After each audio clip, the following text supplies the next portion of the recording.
রহমান রহিম আল্লাহ তাআলার নামে। সূরা আল মুমিনুন। রহমান রহিম আল্লাহ তাআলার নামে। নিঃসন্দেহে সেসব ঈমানদার মানুষরা মুক্তি পেয়ে গেছে যারা নিজেদের নামাজে একান্ত বিনয় অবনত হয়, যারা অর্থহীন বিষয় থেকে বিমুখ থাকে, যারা রীতিমতো যাকাত প্রদান করে, যারা তাদের যৌন অঙ্গসমূহের হেফাজত করে। তবে নিজেদের স্ত্রী কিংবা নিজেদের অধিকারভুক্ত দাসীদের ওপর এই বিধান প্রযোজ্য নয়। এখানে হেফাজত না করার জন্য তারা কিছুতেই নিন্দনীয় হবে না। অতঃপর এ বিধিবদ্ধ উপায় ছাড়া যদি কেউ অন্য কোনো পন্থায় যৌন কামনা চরিতার্থ করতে চায়, তাহলে তারা সীমা লঙ্ঘনকারী বলে বিবেচিত হবে। যারা তাদের কাছে রক্ষিত আমানত ও অন্যদের দেয়া প্রতিশ্রুতিসমূহের হেফাজত করে, যারা নিজেদের নামাজ সমূহের ব্যাপারে সমাধিক যত্নবান হয়, এই লোকগুলোই হচ্ছে মূলত জমিনে আমার যথার্থ উত্তরাধিকারী। জান্নাতুল ফিরদাউসের উত্তরাধিকারও এরা পাবে, তারা সেখানে চিরকাল থাকবে। হে মানুষ, তোমরা সৃষ্টি প্রক্রিয়াটা লক্ষ্য করো। আমি মানুষকে মাটির মূল উপাদান থেকে পয়দা করেছি, অতঃপর তাকে আমি শুক্র কীট হিসেবে একটি সংরক্ষিত জায়গায় সুনির্দিষ্ট সময়ের জন্য রেখে দিয়েছি। এরপর এই শুক্রবিন্দুকে আমি এক ফোঁটা জমাট রক্তে পরিণত করি, অতঃপর এই জমাট রক্তকে মাংসপিণ্ডে পরিণত করি। কিছুদিন পর এই পিণ্ডকে অস্থি পাঁজরে পরিণত করি। তারপর এক সময় এই অস্থি পাঁজরকে গোশতের পোশাক পরিয়ে দিই। অতঃপর বানানোর প্রক্রিয়া শেষ করে আমি তাকে সম্পূর্ণ ভিন্ন এক সৃষ্টি তথা মানুষ রূপে পয়দা করি। আল্লাহ তাআলা কত উত্তম সৃষ্টিকর্তা, কত নিপুণ তার সৃষ্টি। একটি সুনির্দিষ্ট সময় দুনিয়ায় কাটিয়ে এরপর আবার তোমরা মৃত হয়ে যাও। তারপর কিয়ামতের দিন তোমরা সবাই পুনরুত্থিত হবে। আমি তোমাদের উপর এ ৭ আসমান বানিয়েছি এবং আমি আমার সৃষ্ট সম্পর্কে মোটেই উদাসীন নই। আমি আসমান থেকে পরিমাণ মতো পানি বর্ষণ করেছি এবং তা প্রয়োজন মতো জমিনে সংরক্ষণ করে রেখেছি। আবার এক সময় তা উড়িয়ে নিয়ে যাবার ব্যাপারেও আমি সম্পূর্ণ ক্ষমতাবান। তারপর জমিনে সংরক্ষিত সেই পানি দিয়ে তোমাদের জন্য খেজুর ও আঙুরের বাগান সৃষ্টি করি। তোমাদের জন্য তাতে প্রচুর ফল পাকড়াও উৎপাদিত হয়, আর তা থেকে তোমরা পর্যাপ্ত পরিমাণ আহারও গ্রহণ করো। আর জমিনে সংরক্ষিত পানি থেকে এক প্রকার গাছ সিনাই পাহাড়ের তেলের উপাদান নিয়ে জন্ম লাভ করে। খাদ্য গ্রহণকারীদের জন্য তা ব্যঞ্জন হিসেবেও ব্যবহৃত হয়। তোমাদের জন্য অবশ্যই চতুষ্পদ জন্তুর মাঝে প্রচুর শিক্ষণীয় বিষয় রয়েছে।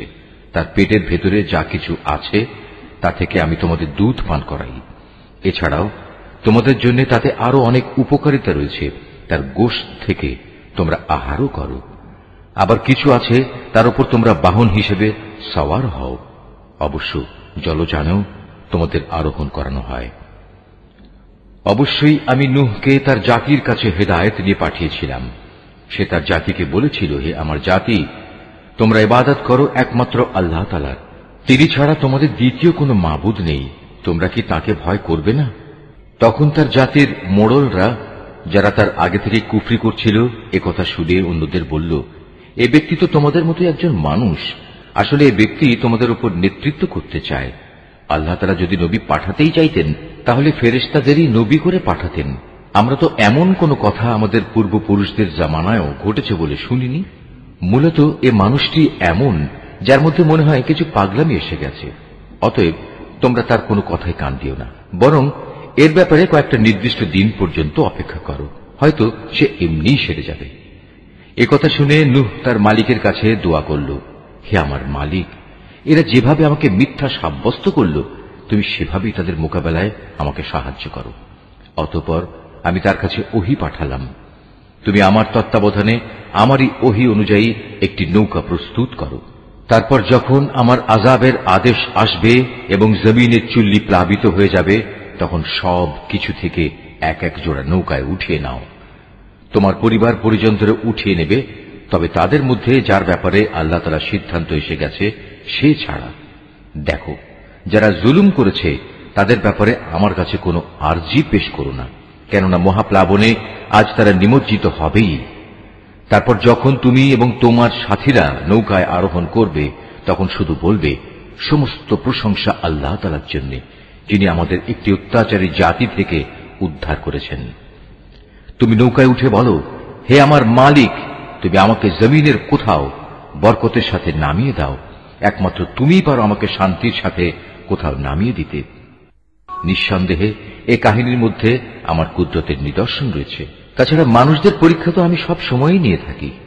এদের পরে আমি আর এক জাতিকে পয়দা করেছিলাম, অতঃপর তাদেরই একজনকে তাদের কাছে নবী করে পাঠিয়েছি, যার দাওয়াত ছিল, হে আমার জাতি, তোমরা এক আল্লাহ তাআলারই ইবাদত করো, তিনি ছাড়া তোমাদের আর কোনো মাবুদ নেই। তোমরা নূহের জাতির ভয়াবহ আযাব দেখেও কি সাবধান হবে না? নবীর কথা শুনে তার জাতির নেতৃস্থানীয় লোকজন, যারা আল্লাহকে অস্বীকার করেছে, মিথ্যা সাব্যস্ত করেছে, পরকালে আল্লাহ তাআলার সাথে সাক্ষাতের বিষয়টিকে, সর্বোপরি যাদের আমি দুনিয়ার জীবনে প্রচুর ভোগ সামগ্রী দিয়ে রেখেছিলাম, তারা অন্য লোকদের বলল, এ ব্যক্তিটি তোমাদের মতো মানুষ ছাড়া অন্য কিছু নয়।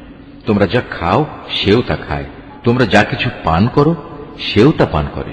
এমত অবস্থায় তোমরা যদি তোমাদেরই মতো একজন মানুষকে নবী মনে করে তার কথা মেনে চলো, তাহলে তোমরা অবশ্যই ক্ষতিগ্রস্ত হবে। ব্যক্তিটি কি তোমাদের সাথে এই ওয়াদা করেছে যে তোমরা যখন মরে যাবে, যখন তোমরা মাটি ও হাড্ডিতে পরিণত হয়ে যাবে, তখন তোমাদের সবাইকে কবর থেকে আবার উঠিয়ে আনা হবে? আসলে এই যে বিষয়টি যা দিয়ে তোমাদের সাথে এ ওয়াদা করা হচ্ছে, এটা মানুষের বৈষয়িক বুদ্ধি থেকে অনেক দূরে এবং ধরা ছোঁয়ারও অনেক বাইরে। তারা বলল, কিসের আবার পুনরুত্থান? দুনিয়ার জীবনই তো হচ্ছে আমাদের একমাত্র জীবন। আমরা এখানে মরব, এখানেই বাঁচব, আমাদের কখনোই আবার পুনরুত্থিত করা হবে না। নবুয়তের দাবিদার এ ব্যক্তিটি হচ্ছে এমন এক মানুষ যে এসব কথা দ্বারা আল্লাহর উপর মিথ্যা অপবাদ দিচ্ছে। আমরা তার উপর ঈমান আনব না। এদের মিথ্যাচার দেখে সে নবী আল্লাহ তাআলার কাছে দোয়া চাইল এবং বলল, হে আমার মালিক, তুমি এদের মিথ্যার মোকাবেলায় আমাকে সাহায্য করো। আল্লাহ তাআলা বললেন, হ্যাঁ, তুমি ভেবো না, অচিরেই এরা নিজেদের কর্মকাণ্ডের জন্য অনুতপ্ত হবে। অতঃপর সত্যি সত্যি একদিন আমার এক মহাতাণ্ডব এসে তাদের উপর মরণ আঘাত হানল এবং আমি মুহূর্তের মধ্যে তাদের সবাইকে তরঙ্গ তাড়িত আবর্জনার স্তূপ সদৃশ্য বস্তুতে পরিণত করে দিলাম। অতঃপর সবাই বলে উঠল, আল্লাহর গজব নাজিল হোক জালিম সম্প্রদায়ের উপর।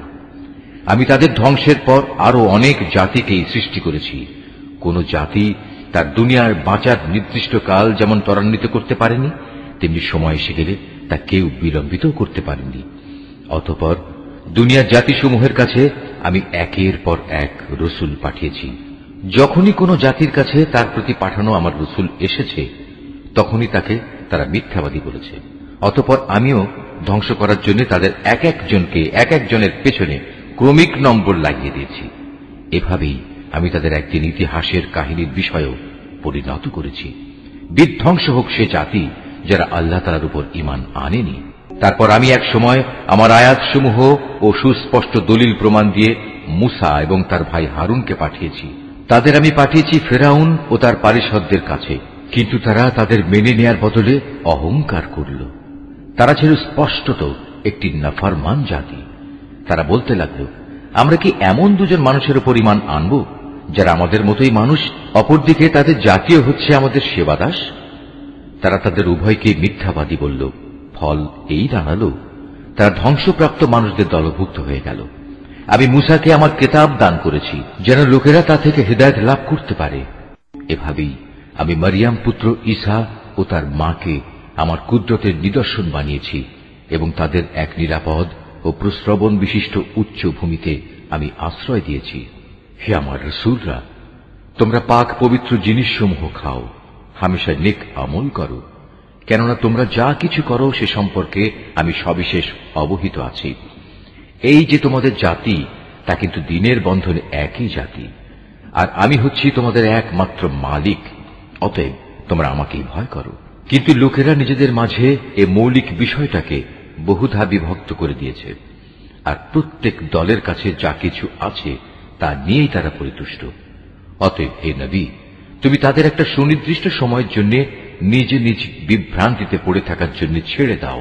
তারা কি এটা ধরে নিয়েছে আমি তাদের যে ধন সম্পদ ও সন্তান সন্ততি দিয়ে সাহায্য করছি এবং তার অর্থ এই যে আমি সব সময় তাদের জন্য সকল প্রকার কল্যাণ ত্বরান্বিত করে যাব? না, আসলে তা নয়। কিন্তু এরা তো সে সম্পর্কে কিছুই বোঝে না। যারা নিজেদের মালিকের ভয়ে সদা ভীত সন্ত্রস্ত থাকে, যারা তাদের মালিকের নাজিল করা আয়াতসমূহের উপর ঈমান আনে, যারা তাদের মালিকের মালিকানার সাথে অন্য কাউকে শরীক করে না, যারা তার পথে যা কিছু দিতে পারে মুক্ত হস্তে দান করে, তারপরেও তাদের মন ভীত কম্পিত থাকে, তাদের একদিন তাদের মালিকের কাছে ফিরে যেতে হবে। সত্যিকার অর্থে এরাই হচ্ছে সেসব মানুষ যারা নেকির কাজে সদা তৎপর, উপরন্তু তারা সবার চাইতে অগ্রগামীও। আমি কারো উপরই তার সাধ্যাত্মিক বোঝা চাপাই না। প্রত্যেক মানুষের আমল সংক্রান্ত একটি গ্রন্থ আমার কাছে সংরক্ষিত আছে, যা তাদের অবস্থা ঠিক ঠিক বলে দেবে।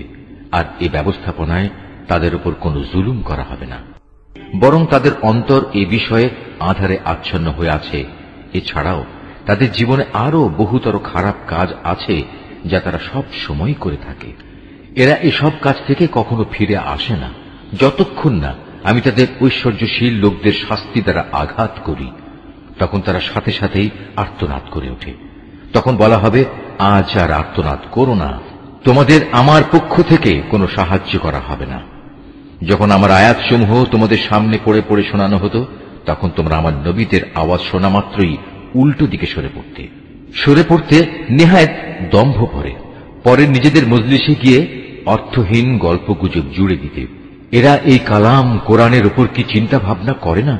কিংবা তাদের কাছে নতুন কিছু একটা এসেছে যা তাদের বাপ দাদাদের কাছে আসেনি? অথবা তারা কি তাদের রসুলকে চিনতে পারেনি যে জন্যে তারা তাকে অস্বীকার করছে? কিংবা তারা কি একথা বলে তার সাথে কোন রকম পাগলামি রয়েছে? বরং আসল কথা হচ্ছে, রসুল তাদের কাছে সত্য নিয়ে হাজির হয়েছে এবং তাদের অধিকাংশ লোকই এ সত্যকে অপছন্দ করে। যদি এমন হতো সত্য তাদের ইচ্ছা আকাঙ্ক্ষার অনুগামী হয়ে যেত, তাহলে আসমান সমূহ ও জমিন এবং আরো যা কিছু এই উভয়ের মাঝে আছে তার গোটা ব্যবস্থাপনা কবেই ভেঙে বিশৃঙ্খল হয়ে পড়ত। পক্ষান্তরে আমি তাদের কাছে তাদের নিজেদের কাহিনী নিয়ে এসেছি, কিন্তু আশ্চর্য, তারা এখন তাদের নিজেদের কথাবার্তা থেকেই মুখ ফিরিয়ে নিচ্ছে।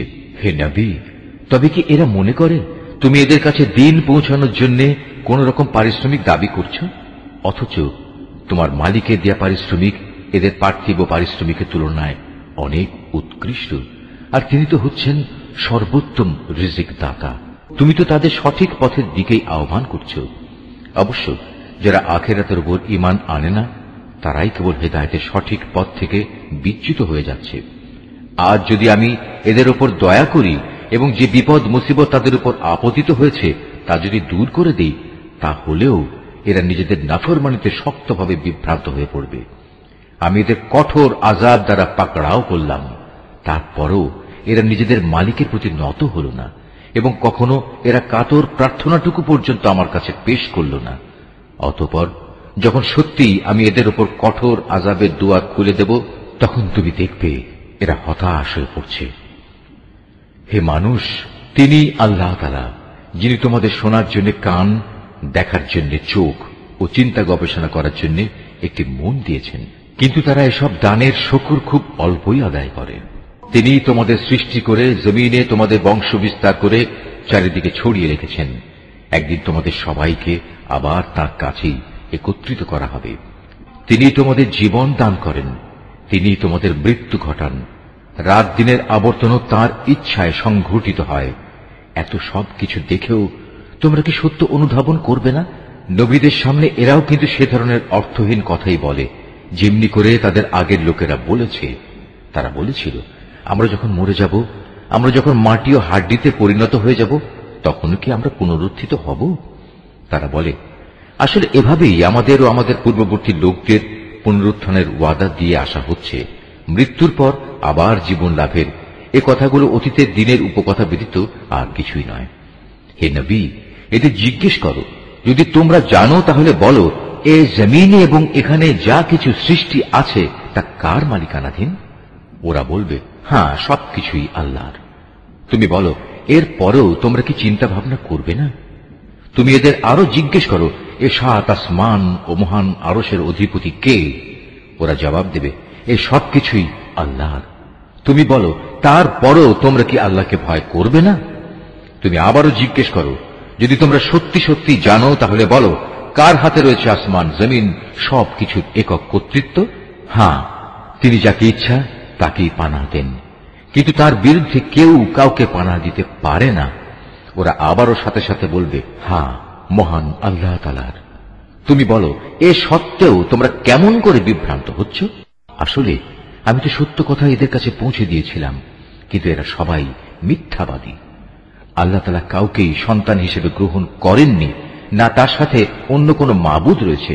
যদি তার সাথে অন্য কোনো মাবুদ থাকত, তাহলে প্রত্যেক মাবুদ নিজ নিজ সৃষ্টি নিয়ে আলাদা হয়ে যেত, এবং এ মাবুদরা একে অন্যের উপর প্রাধান্য বিস্তার করতে চাইত।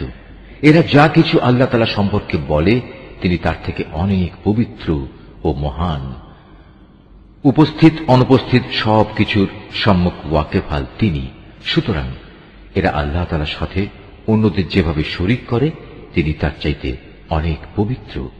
হে নবী, তুমি বলো, হে আমার মালিক, যে আযাবের ওয়াদা এ কাফেরদের সাথে করা হচ্ছে, তা যদি তুমি আমাকে দেখাতেই চাও, তাহলে হে আমার মালিক, তুমি আমাকে জালেম সম্প্রদায়ের মধ্যে শামিল করে এ আযাব প্রত্যক্ষ করায়ও না।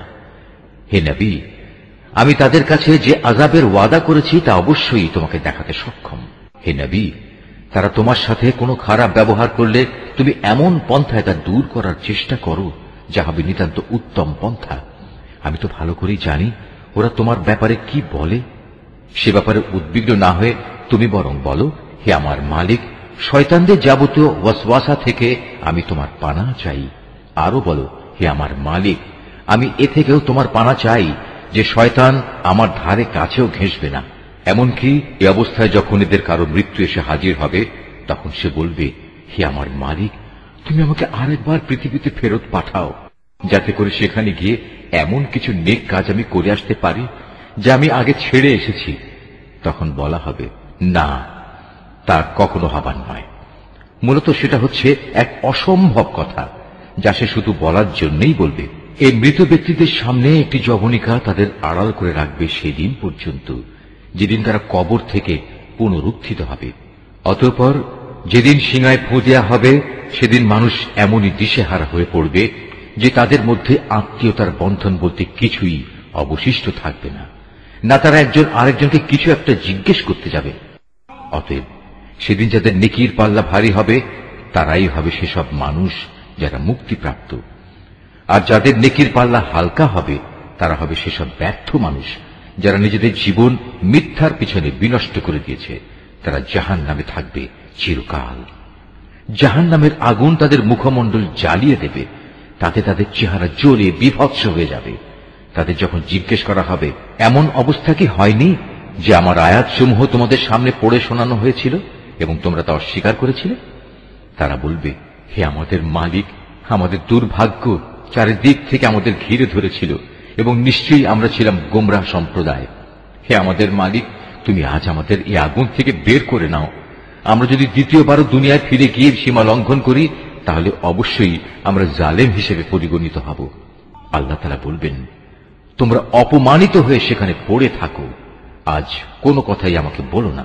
অবশ্যই আমার বান্দাদের মধ্যে একদল এমনও আছে যারা বলতো, হে আমাদের মালিক, আমরা তোমার উপর ঈমান এনেছি, অতএব তুমি আমাদের দোষ ত্রুটিসমূহ মাফ করে দাও। তুমি আমাদের উপর দয়া করো, তুমি হচ্ছ দয়ালুদের মধ্যে সর্বোৎকৃষ্ট দয়ালু। অতঃপর তোমরা তাদের উপহাসের বস্তু বানিয়ে রেখেছিলে, এমনকি তা তোমাদের আমার স্মরণ পর্যন্ত ভুলিয়ে দিয়েছে, আর তোমরা তো তাদের নিয়ে হাসি তামাশাই করতে। তাদের সেই ধৈর্যের কারণেই আজ আমি তাদের এই প্রতিফল দিলাম। মূলত তারাই হচ্ছে সত্যিকার অর্থে সফল মানুষ। আল্লাহ তাআলা বলবেন, বলতো তোমরা পৃথিবীতে কত বছর কাটিয়ে এসেছ? তারা বলবে, আমরা সেখানে অবস্থান করেছিলাম একদিন কিংবা একদিনের কিছু অংশ। তুমি না হয় তাদের কাছে জিজ্ঞেস করো যারা হিসাব রেখেছে। আল্লাহ তাআলা বলবেন, আসলে তোমরা পৃথিবীতে খুব সামান্য সময়ই কাটিয়ে এসেছ। কত ভালো হতো যদি তোমরা এই কথাটা ভালো করে জানতে। তোমরা কি সত্যি সত্যি এটা ধরে নিয়েছ আমি তোমাদের এমনিই অনর্থক পয়দা করেছি এবং তোমাদের কখনোই আমার কাছে ফিরে আসতে হবে না? না, তা কখনো নয়। মহিমান্বিত আল্লাহ তাআলা, তিনি সব কিছুর যথার্থ মালিক। তিনি ছাড়া আর কোনো মাবুদ নেই। সম্মানিত আরশের একক অধিপতিও তিনি। অতএব যে ব্যক্তি আল্লাহ তাআলাকে বাদ দিয়ে অন্য কোনো মাবুদকে ডাকে, তার কাছে যার জন্য কোন রকম সনদ নেই, সে যেন জেনে রাখে তার হিসাব তার মালিকের কাছে যথার্থই মজুদ আছে। সেদিন তারা কোনো অবস্থায় সফল কাম হবে না যারা তাকে অস্বীকার করেছে। হে নবী, তুমি বলো, হে আমার মালিক, তুমি আমায় ক্ষমা করো, কেননা তুমি হচ্ছ দয়ালুদের মধ্যে সর্বোৎকৃষ্ট। সূরা আন-নূর। রহমান রহিম আল্লাহ তাআলার নামে। এটি একটি সূরা, আমি নাযিল করেছি এবং আমি এতে বর্ণিত বিধানসমূহ ফরজ করেছি। আমি এতে পরিষ্কার করে আমার আয়াতসমূহ নাযিল করেছি যাতে করে তোমরা এর থেকে শিক্ষা গ্রহণ করতে পারো। এই বিধানসমূহের একটি হচ্ছে ব্যভিচারিণী নারী ও ব্যভিচারী পুরুষ সংক্রান্ত বিধানটি। এদের ব্যাপারে আদেশ হচ্ছে তাদের প্রত্যেককে তোমরা 100টি করে বেত্রাঘাত করবে। আল্লাহর দ্বীনের আদেশ প্রয়োগের ব্যাপারে ওদের প্রতি কোন রকম দয়া যেন তোমাদের মনে না আসে। যদি তোমরা আল্লাহ তাআলা ও পরকালের উপর ঈমান এনে থাকো, তাহলে মুমিনদের একটি দল যেন তাদের এই শাস্তি প্রত্যক্ষ করার জন্য সেখানে মজুদ থাকে। আল্লাহর হুকুম হচ্ছে ব্যভিচারী পুরুষ কেবলমাত্র ব্যভিচারিণী মহিলাকেই বিয়ে করবে, কিংবা বিয়ে করবে কোন মুশরিক নারীকে। ব্যভিচারিণী মহিলা কেবলমাত্র ব্যভিচারী পুরুষকেই বিয়ে করবে, কিংবা বিয়ে করবে কোন মুশরিক পুরুষকে। সাধারণ মুমিনদের জন্য এই বিয়েকে হারাম করা হয়েছে। অপরদিকে যারা খামাখা সতী সাধ্বী নারীদের উপর ব্যভিচারের অপবাদ আরোপ করবে এবং এর সপক্ষে 4 জন সাক্ষী হাজির করতে পারবে না, তাদের 80টি বেত্রাঘাত করবে এবং ভবিষ্যতে আর কখনো তাদের সাক্ষ্য গ্রহণ করবে না, কেননা এরা হচ্ছে নিকৃষ্ট গুনাহগার। অবশ্য যেসব ব্যক্তি এ অন্যায়ের পর তওবা করে এবং নিজেদের শুধরে নেয় তাদের কথা আলাদা। আল্লাহ তাআলা অবশ্যই ক্ষমাশীল ও বড় দয়ালু। আর যারা নিজেদের স্ত্রীদের উপর ব্যভিচারের অপবাদ আরোপ করে অথচ নিজেরা ছাড়া তাদের কাছে অপবাদের পক্ষে অন্য কোনো সাক্ষ্য মজুদ থাকে না, তবে এটাই তাদের সাক্ষ্য যে তারা আল্লাহর নামে 4 বার শপথ করে বলবে অবশ্যই এ অভিযোগের ব্যাপারে সে সত্যবাদী। এরপর 5ম বার শপথ করার সময় বলবে মিথ্যাবাদীর উপর যেন আল্লাহ তাআলার গজব নাজিল হয়। কোন স্ত্রীর উপর থেকেও এভাবে আনিত অভিযোগের শাস্তি রহিত করা হবে যদি সেও 4 বার আল্লাহর নামে কসম করে বলে এ পুরুষ ব্যক্তিটি হচ্ছে আসলেই মিথ্যাবাদী। অতঃপর সেও 5ম বার শপথ করার সময় বলবে সে অভিযোগকারী ব্যক্তিটি সত্যবাদী হলে তার অভিযুক্তের উপরও আল্লাহর অভিশাপ নেমে আসুক। হে মুমিনরা, যদি তোমাদের উপর আল্লাহ তাআলার অনুগ্রহ ও তাঁর দয়া না থাকত, তাহলে তোমরা এসব নীতিমালা থেকে মাহরুম থেকে যেতে। অবশ্যই আল্লাহ তাআলা হচ্ছেন মহান তওবা গ্রহণকারী এবং প্রবল প্রজ্ঞাময়। যারা এই নবী পরিবার সম্পর্কে মিথ্যা অপবাদ নিয়ে এসেছে তারা তো ছিল তোমাদের একটি ক্ষুদ্র দল। এই বিষয়টি তোমরা তোমাদের জন্য খারাপ ভেবো না, বরং তা হবে তোমাদের জন্য একান্ত কল্যাণকর। এদের মধ্যে প্রতিটি ব্যক্তি যে যতটুকু গুনাহ করেছে সে ততটুকুই তার ফল পাবে, আর তাদের মধ্যে যে সবচেয়ে বেশি এ কাজে অংশগ্রহণ করেছে তার জন্য আযাবও বেশি রয়েছে। যদি এই মিথ্যা ঘটনাটি শোনার পর মোমেন পুরুষ ও মোমেন নারীরা নিজেদের ব্যাপারে একটা ভালো ধারণা পোষণ করত, কত ভালো হতো যদি তারা একথা বলতো এটা হচ্ছে এক নির্জল অপবাদ মাত্র। যারা অপবাদ রটালো তারাই বা কেন এ ব্যাপারে 4 জন সাক্ষী হাজির করল না?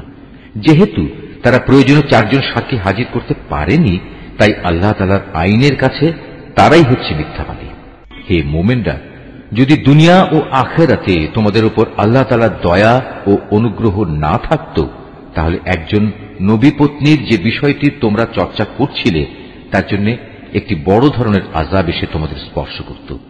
তোমরা এই মিথ্যাকে নিজেদের মুখে মুখে প্রচার করছিলে, নিজেদের মুখ দিয়ে এমন সব কথা বলে যাচ্ছিলে যে ব্যাপারে তোমাদের কোনো কিছু জানা ছিল না। তোমরা একে একটি তুচ্ছ বিষয় মনে করছিলে, কিন্তু তা ছিল আল্লাহ তাআলার কাছে একটি গুরুতর বিষয়। তোমরা যখন ব্যাপারটা শুনলে তখন সাথে সাথে কেন বললে না আমাদের এটা মোটেই সাজে না যে আমরা এই ব্যাপারে কোনো কথা বলবো? আল্লাহ তাআলা অনেক পবিত্র, অনেক মহান। সত্যি এ ছিল এক গুরুতর অপবাদ। আল্লাহ তাআলা তোমাদের উপদেশ দিচ্ছেন, তোমরা যদি সত্যি মোমেন হও তাহলে কখনো এরূপ আচরণের পুনরাবৃত্তি করো না। আল্লাহ তাআলা তার আয়াতসমূহ স্পষ্ট করে তোমাদের সামনে বিবৃত করেন এবং আল্লাহ তাআলা সব কিছু জানেন, তিনি বিজ্ঞ কুশলী। যারা মোমেনদের মাঝে মিছে অপবাদ রটনা করে, অশ্লীলতার প্রসার কামনা করে, তাদের জন্য রয়েছে দুনিয়া ও আখিরাতে মর্মন্তুদ শাস্তি। আল্লাহ তাআলা সব কিছু জানেন, তোমরা কিছুই জানো না। হে মোমেনরা, যদি তোমাদের উপর আল্লাহ তাআলা দয়া ও অনুগ্রহ না থাকত, তাহলে একটা বড় ধরনের বিপর্যয় ঘটে যেত। অবশ্যই আল্লাহ তাআলা বড়ই দয়ালু ও স্নেহপ্রবণ। হে মানুষ, তোমরা যারা ঈমান এনেছ, তারা কখনো শয়তানের পদাঙ্ক অনুসরণ করো না। তোমাদের মধ্যে যে কেউই শয়তানের পদাঙ্ক অনুসরণ করে, সে যেন জেনে রাখে সে অভিশপ্ত শয়তান, তো তাকে অশ্লীলতা ও মন্দ কাজেরই আদেশ দেবে। যদি তোমাদের উপর আল্লাহ তাআলার দয়া ও অনুগ্রহ না থাকত, তাহলে তোমাদের মধ্যে কেউই কখনো পাক পবিত্র হতে পারত না। কিন্তু আল্লাহ তাআলা যাকে চান তাকে পবিত্র করেন, এবং আল্লাহ তাআলা সব কিছু শোনেন, তিনি সব কিছু জানেন। তোমাদের মধ্যে যারা দ্বীনি মর্যাদা ও পার্থিব ঐশ্বর্যের অধিকারী, তারা যেন কখনো এ মর্মে শপথ না করে যে তারা তাদের গরিব আত্মীয় স্বজন, অভাবগ্রস্ত এবং যারা আল্লাহ তাআলার রাস্তায় হিজরত করেছে তাদের কোন রকম সাহায্য করবে না। বরং তাদের উচিত তারা যেন তাদের ক্ষমা করে দেয় এবং তাদের দোষ ত্রুটি উপেক্ষা করে। তোমরা কি এটা চাও না আল্লাহ তাআলা তোমাদের গুনাহ মাফ করে দিন? আল্লাহ তাআলা ক্ষমাশীল ও পরম দয়ালু। যারা সতীসাধ্যী নারীদের প্রতি ব্যভিচারের অপবাদ আরোপ করে, যারা এই অপবাদের ব্যাপারে কোনো খবরই রাখে না, সর্বোপরি যারা ঈমানদার, তাদের প্রতি অপবাদ আরোপকারী এসব মানুষদের জন্য দুনিয়া ও আখিরাতের উভয় স্থানেই অভিশাপ দেয়া হয়েছে। উপরন্তু তাদের জন্য রয়েছে কঠোর আযাব। সেদিন তাদের কৃতকর্ম সম্বন্ধে স্বয়ং তাদের জিহ্বাসমূহ, তাদের হাতগুলো ও তাদের পাগুলো তাদের বিরুদ্ধে সাক্ষ্য দেবে। সেদিন আল্লাহ তাআলা তাদের যথার্থ প্রাপ্য পুরোপুরি আদায় করে দেবেন এবং তারা জেনে নেবে আল্লাহ তাআলাই হচ্ছেন সুস্পষ্ট সত্য।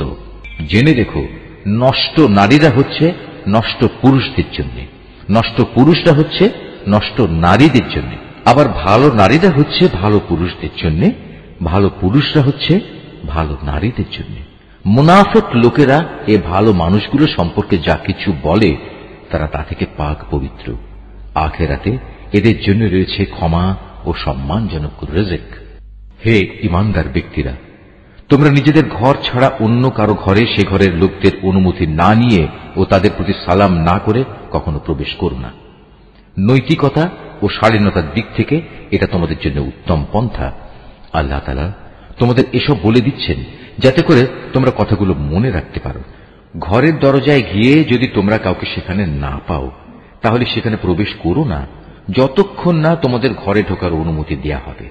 যদি কোনো অসুবিধার কথা জানিয়ে তোমাদের বলা হয় তোমরা ফিরে যাও, তাহলে এমতাবস্থায় তোমরা অবশ্যই বিনা দ্বিধায় ফিরে যাবে। এটা তোমাদের জন্য সব দিক থেকে উত্তম। তোমরা যখন যা কিছু করো, আল্লাহ তাআলা সে সম্পর্কে সবিশেষ অবহিত থাকেন। তবে যেসব ঘরে কেউ বসবাস করে না, যেখানে তোমাদের কোনো মাল সামানা রয়েছে, তেমন কোনো ঘরে প্রবেশে তোমাদের কোনো পাপ নেই। কেননা আল্লাহ তাআলা জানেন যা কিছু তোমরা প্রকাশ করো, আবার যা কিছু তোমরা গোপন করো তাও তিনি জানেন। হে নবী, তুমি মোমেন পুরুষদের বলো তারা যেন তাদের দৃষ্টি নিম্নগামী ও সংযত করে রাখে এবং তাদের লজ্জাস্থানসমূহকে হেফাজত করে। এটাই হচ্ছে তাদের জন্য উত্তম পন্থা। কেননা তারা নিজেদের চোখ ও লজ্জাস্থান দিয়ে যা করে, আল্লাহ তাআলা সে সম্পর্কে পূর্ণাঙ্গভাবে অবহিত রয়েছেন। হে নবী, একইভাবে তুমি মোমেন নারীদেরও বলো তারা যেন তাদের দৃষ্টি নিম্নগামী করে রাখে এবং নিজেদের লজ্জাস্থানসমূহের হেফাজত করে। তারা যেন তাদের সৌন্দর্য প্রদর্শন করে না বেড়ায়, তবে তার শরীরের যে অংশ এমনিই খোলা থাকে সেসব অংশের কথা আলাদা। তারা যেন তাদের বক্ষদেশ মাথার কাপড় দ্বারা আবৃত করে রাখে।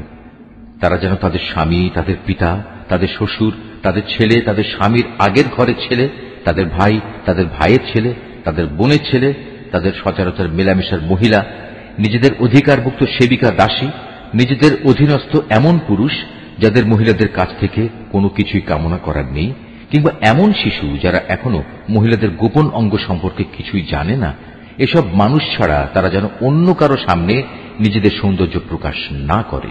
চলার সময় জমিনের ওপর তারা যেন এমন ভাবে নিজেদের পা না রাখে যে সৌন্দর্য তারা গোপন করে রেখেছিল তা পায়ের আওয়াজে লোকদের কাছে জানাজানি হয়ে যায়। হে ঈমানদার ব্যক্তিরা, ত্রুটি বিচ্যুতির জন্য তোমরা সবাই আল্লাহর দরবারে তওবা করো। আশা করা যায় তোমরা নাজাত পেয়ে যাবে। তোমাদের মধ্যে যাদের স্ত্রী নেই তোমরা তাদের বিয়ের ব্যবস্থা করো। একইভাবে তোমাদের দাস দাসীদের মধ্যে যারা ভালো মানুষ তাদেরও বিয়ে শাদীর ব্যবস্থা করো। যদি তারা অভাবী ও দুশ্চিন্তাগ্রস্ত হয় তাহলে আল্লাহ তাআলা অচিরেই তাঁর অনুগ্রহ দিয়ে তাদের অভাব মুক্ত করে দেবেন। আল্লাহ তাআলা প্রাচুর্যময় ও সর্বজ্ঞ। যাদের বিয়ে করে ব্যয়ভার বহন করার সামর্থ্য নেই আল্লাহ তাআলা তাদের নিজ অনুগ্রহে অভাব মুক্ত না করা পর্যন্ত তারা যেন সংযম অবলম্বন করে। তোমাদের অধিকারভুক্ত দাস দাসীদের ভেতর যারা মুক্তির কোন অগ্রিম লিখিত চুক্তি লিখিয়ে নিতে চায় তোমরা তাদের তা লিখে দাও। যদি তোমরা তাদের এ চুক্তির মধ্যে কোনো ভালো সম্ভাবনা বুঝতে পারো তাহলে আল্লাহ তাআলা তোমাদের যে সম্পদ দান করেছেন তা থেকে তাদের মুক্তির সময় মুক্ত হস্তে দান করবে। তোমাদের অধীনস্থ দাসীদের যারা সতীসাধ্যী থাকতে চায় নিছক পার্থিব ধন সম্পদের আশায় কখনো তাদের ব্যভিচারের জন্য বাধ্য করো না। যদি তোমাদের কেউ তাদের এ ব্যাপারে বাধ্য করে তাহলে তারা যেন আল্লাহ তাআলার কাছে ক্ষমা প্রার্থনা করে, কারণ তাদের এ বাধ্য করার পরেও তওবাকারীদের প্রতি আল্লাহ তাআলা হামেশাই ক্ষমাশীল ও পরম দয়ালু। হে মুমিনরা, আমি তোমাদের কাছে সুস্পষ্ট আয়াতসমূহ নাজিল করেছি, আরো উদাহরণ হিসেবে পেশ করেছি তোমাদের আগের মানুষদের ঘটনাগুলো। পরহেজগার লোকদের জন্য তা ছিল শিক্ষণীয় উপদেশ। আল্লাহ তাআলাই হচ্ছেন আসমান সমূহ ও জমিনের নূর। তাঁর এ নূরের উদাহরণ হচ্ছে তা যেমন একটি তাকের মতো, তাতে একটি প্রদীপ রাখা আছে। প্রদীপটি আবার স্থাপন করা হয়েছে স্বচ্ছ একটি কাঁচের আবরণের ভেতর। কাঁচের আবরণটি হচ্ছে উজ্জ্বল একটি তারার মতো। তা প্রজ্বলিত করা হয় পবিত্র জৈতুন গাছ নিঃসৃত তেল দ্বারা, যা শুধু পূর্ব দিকের সূর্যের আলো থেকেই আলোকপ্রাপ্ত নয়, পশ্চিম দিকের সূর্যের আলোকপ্রাপ্তও নয়, বরং এটি সব সময়ই প্রজ্বলিত থাকে। আবার এর তেল এত পরিষ্কার দেখলে মনে হয় তা বুঝি নিজে নিজেই জ্বলে উঠবে, যদি আগুন তাকে ততক্ষণে স্পর্শ না করে থাকে। আর যদি আগুন স্পর্শ করেই ফেলে তাহলে তা হবে নূরের উপর নূর। আল্লাহ তাআলা তার অদৃশ্য নূরের দিকে যাকে চান তাকেই হেদায়েত দান করেন। আল্লাহ তাআলা এভাবে মানুষদের বোঝানোর জন্য নানা উপমা পেশ করে থাকেন। আল্লাহ তাআলা প্রত্যেক বিষয় সম্পর্কেই সম্যক অবগত আছেন। এসব ব্যক্তিদের সে ঘরসমূহে পাওয়া যাবে যার মধ্যে আল্লাহ তাআলার সম্মান মর্যাদা উন্নীত করা এবং তাতে তাঁর নিজের পবিত্র নাম স্মরণ করার জন্য সবাইকে আদেশ দিয়েছেন। সেসব জায়গাসমূহে সকাল সন্ধ্যা এরা আল্লাহ তাআলার পবিত্রতা ও মহিমা ঘোষণা করে। তারা এমন লোক, ব্যবসা বাণিজ্য তাদের কখনো আল্লাহ তাআলা থেকে গাফেল করে দেয় না। না বেচাকেনা তাদের আল্লাহ তাআলা স্মরণ, নামাজ প্রতিষ্ঠা ও যাকাত আদায় করা থেকে গাফেল রাখতে পারে।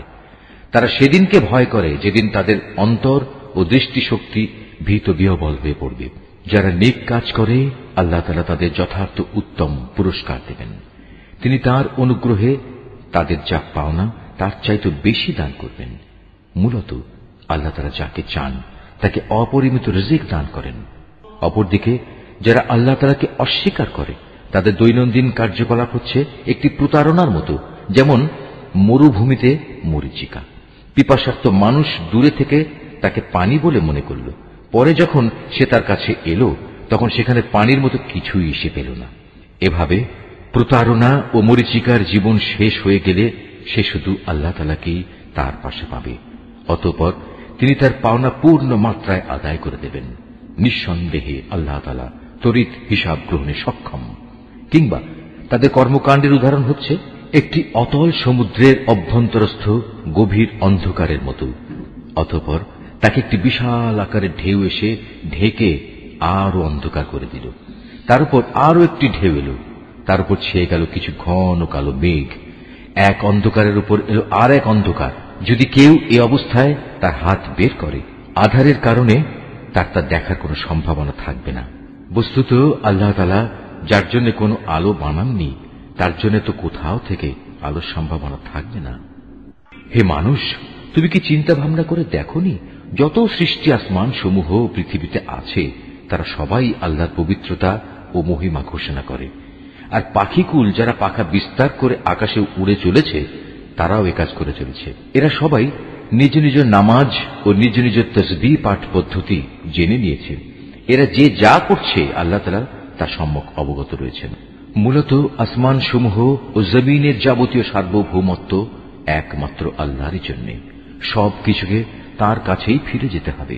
তুমি কি এও দেখো না, আল্লাহ তাআলাই এ মেঘমালা সঞ্চালিত করেন, অতঃপর তিনি তাকে তার টুকরোগুলোর সাথে জুড়ে দেন, তারপর তাকে স্তরে স্তরে সাজিয়ে রাখেন, পুঞ্জীভূত করেন। অতঃপর একসময় তুমি মেঘের ভেতর থেকে বৃষ্টির ফোঁটাসমূহ বেরিয়ে আসতে দেখবে। আরও দেখবে আসমানের শিলাস্তর থেকে তিনি শিলা বর্ষণ করেন এবং যার উপর চান তার উপরই তা বর্ষণ করেন। আবার যাকে চান তাকে তিনি তার আঘাত থেকে অব্যাহতিও দেন। মেঘের বিদ্যুৎ ঝলক চোখে ধাঁধা লাগিয়ে দেয়, মনে হয় তা বুঝি দৃষ্টিশক্তিকে এক্ষুনি নিষ্প্রভ করে দিয়ে যাবে। আল্লাহ তাআলাই রাত ও দিনের পরিবর্তন ঘটান। অবশ্যই অন্তর্দৃষ্টি সম্পন্ন মানুষদের জন্য এর মাঝে আল্লাহ তাআলার কুদরতের অনেক শিক্ষা রয়েছে। আল্লাহ তাআলা বিচরণশীল প্রতিটি জীবকেই পানি থেকে পয়দা করেছেন। অতঃপর তাদের মধ্যে কিছু চলে তার বুকের উপর ভর দিয়ে, কিছু চলে 2 পায়ের উপর, আবার কিছু চলে 4 পায়ের উপর ভর করে। আল্লাহ তাআলা যখন যা চান তখন তাই পয়দা করেন। অবশ্যই তিনি সব কিছুর উপর ক্ষমতাবান। আমি অবশ্যই হিদায়াতের জন্য সুস্পষ্ট আয়াতসমূহ নাজিল করেছি, আর এর মাধ্যমে আল্লাহ তাআলা যাকে চান তাকে সহজ সরল পথে পরিচালিত করেন।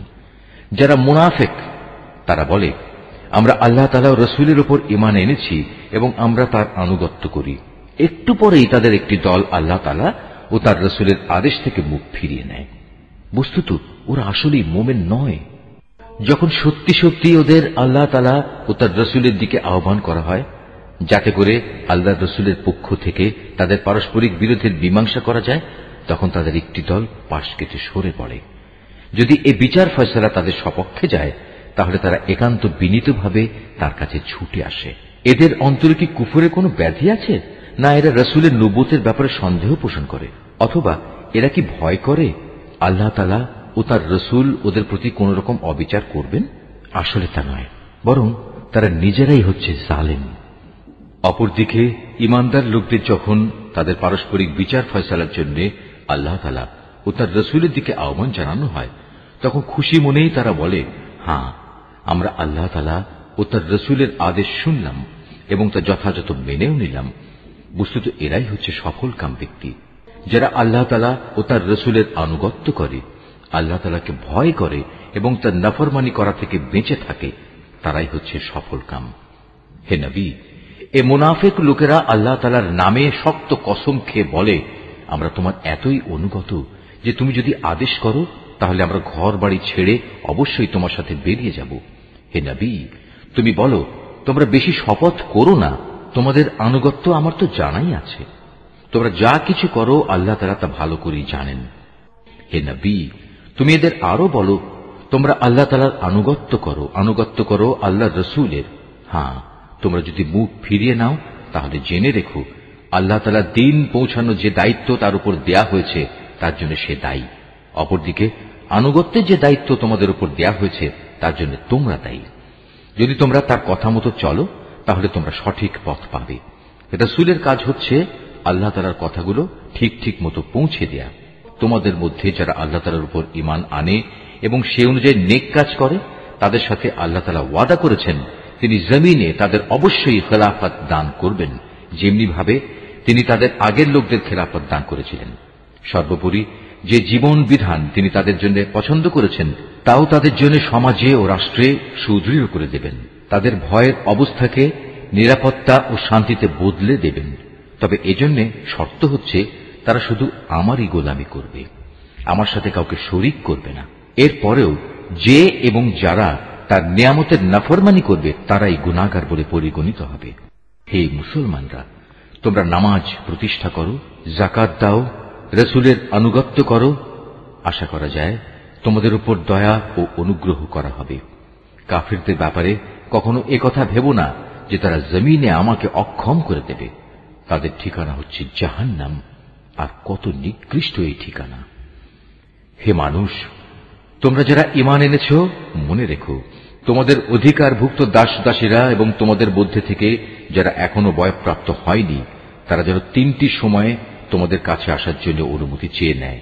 সে সময়গুলো হচ্ছে ফজর নামাজের আগে, দুপুরে যখন তোমরা কিছুটা আরাম করার জন্য নিজেদের পরিধেয় বস্ত্র শিথিল করো, এবং এশার নামাজের পর, মূলত এই তিনটি সময় হচ্ছে তোমাদের পর্দা অবলম্বনের সময়।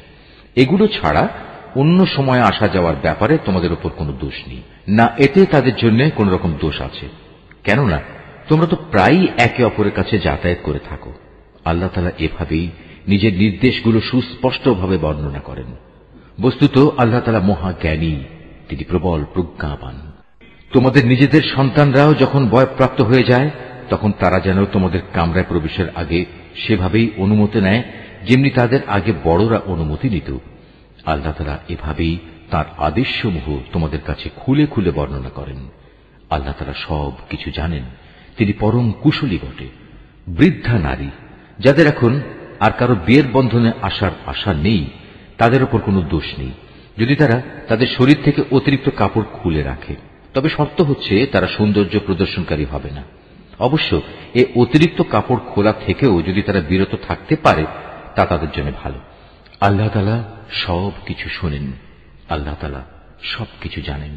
যে ব্যক্তি অন্ধ তার উপর কোনো বিধি নিষেধ নেই, যে পঙ্গু তার জন্যও কোনো বিধি নিষেধ নেই, যে ব্যক্তি অসুস্থ তার উপরও কোনো বাধ্যবাধকতা নেই, এবং তোমাদের নিজেদের উপরও কোনো দোষ নেই যদি তোমরা তোমাদের নিজেদের ঘর থেকে কিছু খেয়ে নাও।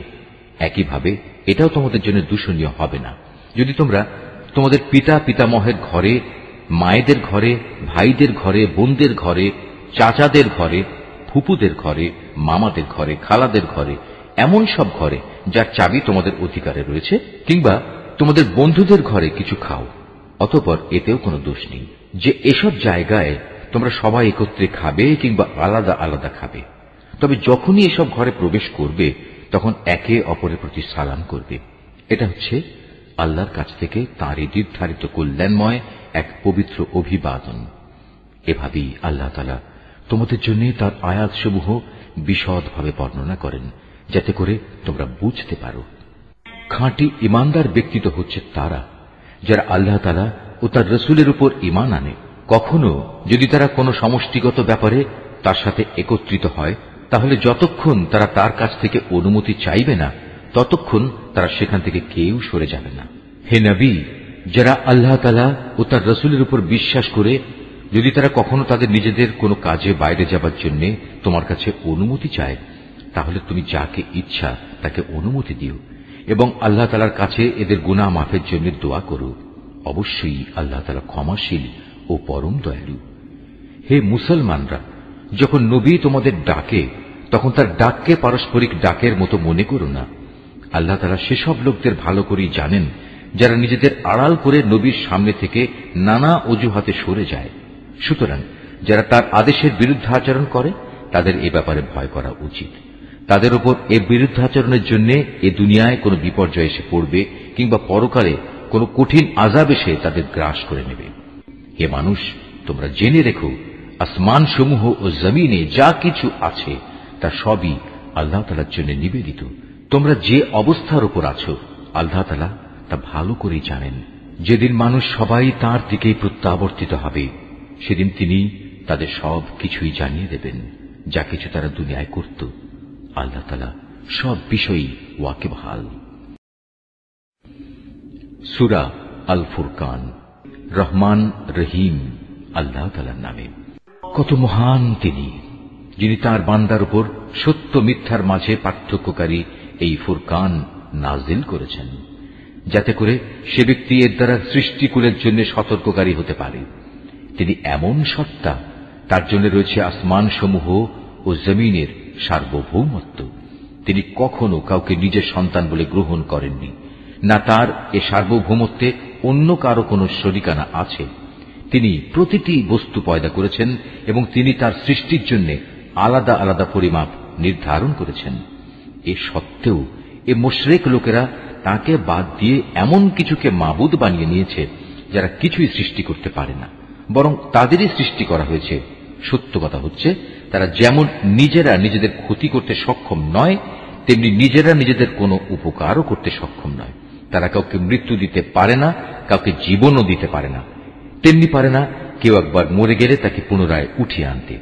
যারা আল্লাহ তাআলাকে অবিশ্বাস করে তারা এই কোরআন সম্পর্কে বলে, এ তো মিথ্যা ছাড়া আর কিছুই নয়, যা এ ব্যক্তি নিজে থেকে বানিয়ে নিয়েছে এবং অন্য জাতির লোকেরা তাকে এই ব্যাপারে সাহায্য করেছে। মূলত এসব কথা বলে এরা এক জঘন্য জুলুম ও নির্জলা মিথ্যা নিয়ে হাজির হয়েছে। তারা বলে, এ কোরআন হচ্ছে সেকালের উপকথা, যা এ ব্যক্তি লিখিয়ে নিয়েছে এবং সকাল সন্ধ্যায় তার সামনে এগুলো পড়া হয়। হে নবী, তুমি এদের বলো, এ কোরআন তিনিই নাজিল করেছেন, যিনি আকাশসমূহ ও জমিনের সমুদয় রহস্য জানেন। তিনি অত্যন্ত ক্ষমাশীল ও পরম দয়ালু। ওরা বলে, এ আবার কেমন ধরনের রাসূল যে আমাদের মতো করে খাবার খায় এবং আমাদের মতোই হাটে বাজারে চলাফেরা করে? কেন তার কাছে কোনো ফেরেশতা নাজিল করা হলো না যে তার সাথে আযাবের সতর্ককারী হয়ে থাকত? কিংবা গায়েব থেকে তার কাছে কোনো ধনভাণ্ডার এসে পড়ল না কেন? অথবা কমপক্ষে তার কাছে একটি বাগানই না হয় থাকত, যা থেকে সে খাবার সংগ্রহ করে খেত? এ জালেম লোকেরা মুসলমানদের আরো বলে, তোমরা তো আসলে একজন জাদুগ্রস্ত ব্যক্তিরই অনুসরণ করছো। হে নবী, চেয়ে দেখো ওরা তোমার সম্পর্কে কি ধরনের কথা বানাচ্ছে। এরা আসলে গোমরা হয়ে গেছে, কখনো তারা আর সঠিক পথ পাবে না। হে নবী, তুমি এদের বলো, আল্লাহ তাআলা এমন এক মহান সত্তা, যিনি ইচ্ছা করলে তোমাদের একটি বাগান কেন, তার চাইতে উৎকৃষ্ট বাগান সমূহ দান করতে পারেন, যার নিম্ন দেশে অমীয় ঝর্ণাধারা প্রবাহিত হবে। এছাড়াও তিনি তোমাদের দিতে পারেন সুরম্য প্রাসাদ সমূহ। এরা কিয়ামতের দিনকে অস্বীকার করে, আর যারাই কিয়ামত অস্বীকার করে তাদের জন্য আমি জাহান্নামে জ্বলন্ত আগুন প্রস্তুত করে রেখেছি। তারা যখন দূর থেকে তাদের মতো অন্যান্য জাহান্নামীদের দেখবে, তখন তারা স্পষ্টত তার গর্জন ও চিৎকার শুনতে পাবে। অতঃপর যখন তাদের হস্তপদ শৃঙ্খলিত অবস্থায় জাহান্নামের কোন সংকীর্ণ স্থানে ফেলে দেয়া হবে, তখন সেখানে তারা শুধু মৃত্যুর ধ্বংসকেই ডাকতে থাকবে। তাদের তখন বলা হবে, আজ তোমরা ধ্বংস হওয়াকে একবারই শুধু দেখো না, বরং বহুবার ধ্বংসকে ডাকো। কোনো কিছুই আজ তোমাদের কাজে আসবে না। হে নবী, এদের তুমি বলো, এটা জাহান্নামের কঠোর আযাব শ্রেয়, না সেই স্থায়ী জান্নাত যার ওয়াদা পরহেজগার লোকদের আগেই দিয়ে রাখা হয়েছে। এই জান্নাত হচ্ছে তাদের যথাযথ পুরস্কার ও চূড়ান্ত প্রত্যাবর্তনের স্থান। সেখানে তারা যা কিছু পেতে চাইবে তাই তাদের জন্য মজুদ থাকবে, তাও আবার থাকবে স্থায়ীভাবে। এ প্রতিশ্রুতি পালন তোমার মালিকের দায়িত্ব, যেদিন তিনি এ মুশরিক ব্যক্তিদের এবং তাদের মাবুদদের, যাদের এরা আল্লাহর বদলে ইবাদত করত, সবাইকে একত্রিত করবেন। অতঃপর তিনি সে মাবুদদের জিজ্ঞেস করবেন, তোমরাই কি আমার এ বান্দাদের গোমরা করেছ, না তারা নিজেরাই বিচ্যুত হয়ে গেছে? ওরা জবাবে বলবে, হে আল্লাহ তাআলা, তুমি পবিত্র, তুমি মহান। আমরা তো ছিলাম তোমারই বান্দা, তোমার বদলে অন্যকে অভিভাবক রূপে গ্রহণ করা আমাদের শোভনীয় ছিল না। তুমি তো এদের এবং এদের পিতৃপুরুষদের যথেষ্ট ভোগের সামগ্রী দিয়েছিলে। এগুলো পেয়ে তারা এমনকি তোমার কথাই ভুলে বসেছে এবং এভাবেই তারা একটি ধ্বংসপ্রাপ্ত জাতিতে পরিণত হয়ে গেছে। আল্লাহ তাআলা বলবেন, তোমাদের মাবুদরা তো তোমাদের কথা মিথ্যা প্রতিপন্ন করল, অতএব এখন তোমরা আর আমার আযাব সরাতে পারবে না, না তোমরা আজ কারো সাহায্য পাবে।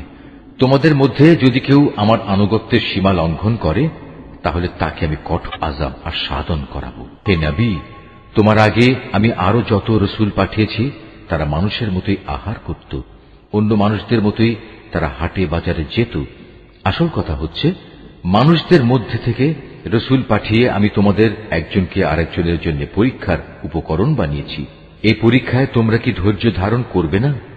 তোমার মালিক কিন্তু তোমাদের সব কিছুই দেখছেন। নিশ্চয়ই আল্লাহ যা বলেছেন সত্য বলেছেন।